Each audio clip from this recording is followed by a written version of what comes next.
Sebenarnya siapa sosok Maria Pauline Lumowa ini dan bagaimana ia bisa berpindah-pindah negara? Oh iya, saya sebetulnya ketika pertama kali mengenal Maria Pauline Lumowa ini agak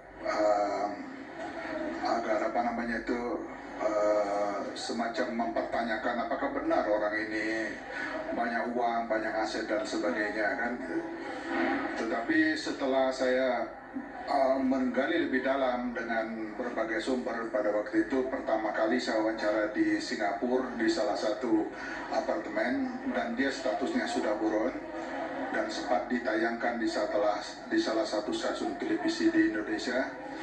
Dan kemudian saya kedua mewawancarai dia pada tanggal 11 April 2005 di Belanda, dan juga saya pernah wawancarai dia di Paris karena dia minta diwawancari di Paris. Saya kejar di Paris. Saya menginap sampai satu malam di Paris untuk menemui dia sekedar untuk mengorek informasi karena saya belum puas. Karena kebiasaan saya kalau saya belum pada titik nadir siapa sih dan kenapa sih kok dia bisa bermain seperti ini. Nah, saya ketika wawancara itu di Belanda itu saya wawancara di rumahnya. Saya wawancara di rumahnya, lama-kelamaan saya gali, kemudian saya tahulah sosok si Maria Pauline ini siapa sebenarnya.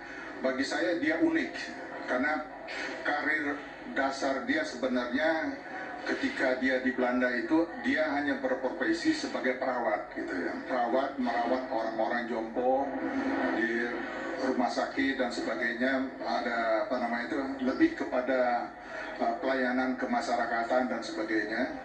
Kok tiba-tiba dia muncul sebagai sosok pengusaha, itu luar biasa buat saya gitu. Nah, setelah saya cari tahu bahwa sebetulnya yang mengangkat dia menjadi seorang pengusaha itu adalah seorang kakek-kakek yang memang tidak punya keluarga di Belanda, kemudian dia rawat bagaikan bapak dia sendiri. Saking terharunya kakek ini sehingga mengangkat dia sebagai anak angkat dan dipelihara dan difasilitasi untuk bisnis termasuk di Indonesia. Bahkan bapak angkatnya amat concern dengan Indonesia. Dia bilang, kamu bangun negara kamu dan sebagainya dan sebagainya. Untuk memastikan itu saya pun coba mencari tahu apakah bapak kamu yang kaya itu tahu kalau kamu punya kasus di BNI ini. Dia jawab tahu, bapak saya justru ingin menolong. Bahkan kedekatan Maria Pauline dengan keluarga ini tersambung dengan Maihua Foundation yang ada di Taiwan, yang ada di Hong Kong gitu ya. Saya cek kedekatannya, saya berangkat ke Hong Kong, saya ngecek ke Maihua Foundation, memang ternyata Maria Pauline amat dekat dengan Maihua Foundation. Sampai-sampai pada waktu itu saya lihat Maihua Foundation bersedia menalangin kerugian Bank BNI yang dilakukan oleh Maria Pauline Lumowa dalam bentuk SBLC senilai, kalau tidak salah ya waktu itu, saya maaf kalau saya salah, mohon maaf, hanya kira-kira saya karena saya tidak melihat SBLC-nya, tapi saya mendengar cerita-cerita dari hasil wawancara itu 150 juta dolar.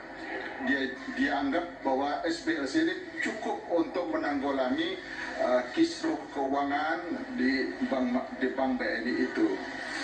Nah, saya akan mencari terus sebenarnya apakah tipikal dia ini seorang ibu yang seperti ini, ibu-ibu yang baik dan amat menyayangi orang tua seperti kok bisa-bisanya membobol bank dengan nilai yang besar seperti itu. Saya ingin tahu juga apakah dia punya uang sebesar itu gitu.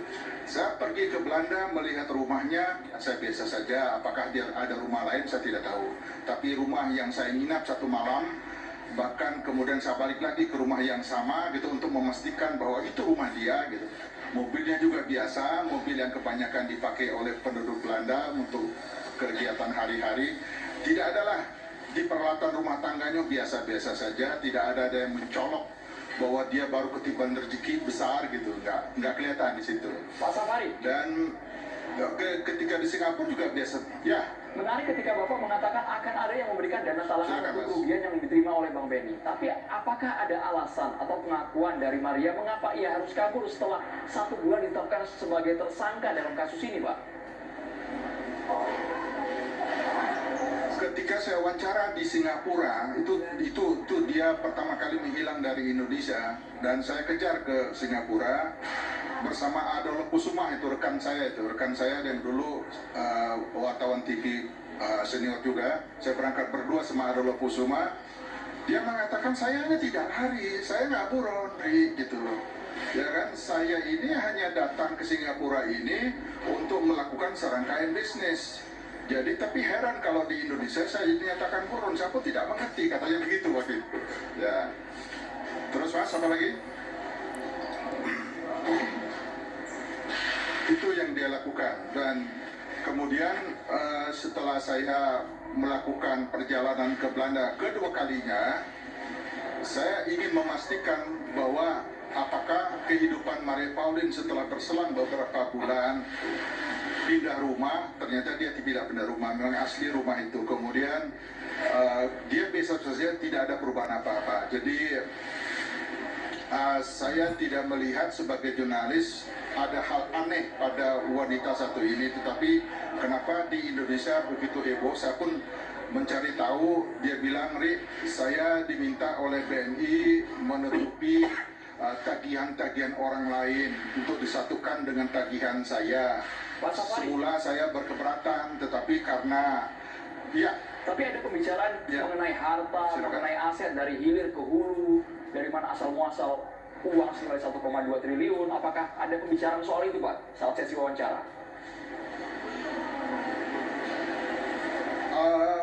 Kalau soal aset dia, saya tidak pernah mewawancara sejauh itu. Saya cuma mengatakan begini, apakah Anda berani pinjam di bank itu, Anda yakin dengan proyek-proyek Anda dengan marmer dan segala macam cukup aset? Dan lebih dari cukup, dia bilang, lebih dari cukup untuk mengcover semua kebutuhan kita di bank. Yang menjadi persoalan di bank itu, dia bilang, kami ini disuruh nutupin tagihan-tagihan orang lain yang kami tidak pernah tahu. Tapi BNI bilang ke kami, BNI harus menolong Maria Pauline harus menolong BNI, sehingga BNI bisa juga membantu Maria Pauline untuk menerbitkan LC ekspornya gitu. Nah, saya hanya melihat, oh begitu, ada timbal balik seperti itu. Tetapi kemudian rencana kerjasama seperti itu kenapa tidak jadi, saya bilang. Itu yang saya bingung. Begitu kita tahap itu pembicaraannya, kemudian tiba-tiba saya sudah baca di koran saya sebagai tersangka dan buron membobol bank BNI. Waktu itu saya sudah di Singapura dan saya tidak balik lagi ke Indonesia. Baik, begitu hasil wawancara saya pada waktu itu. Menarik sekali, Pak Safari. Nanti kita ke Ibu Yenti, ke Bang Nasir, Bang Kurnia, dan juga Pak Cahyo dengan metode yang tadi Ibu Yenti sebutkan. Apa tadi, Bu? Follow the money, untuk menyikapi bagaimana melacak dan merampas kembali aset yang dilakukan oleh para koruptor. Usai jeda berikut ini di Kabar Petang, pemirsa.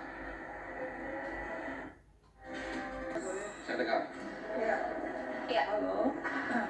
Silakan, ya, Bang Safari. Ya.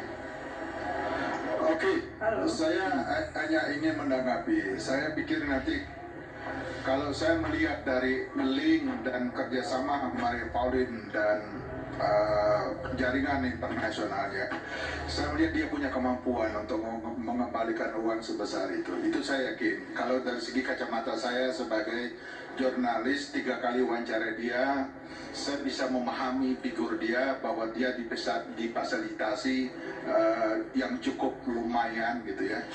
Dan saya pikir kalau ada kekompakan dan ada kemauan pejabat untuk itu, saya yakin bisa.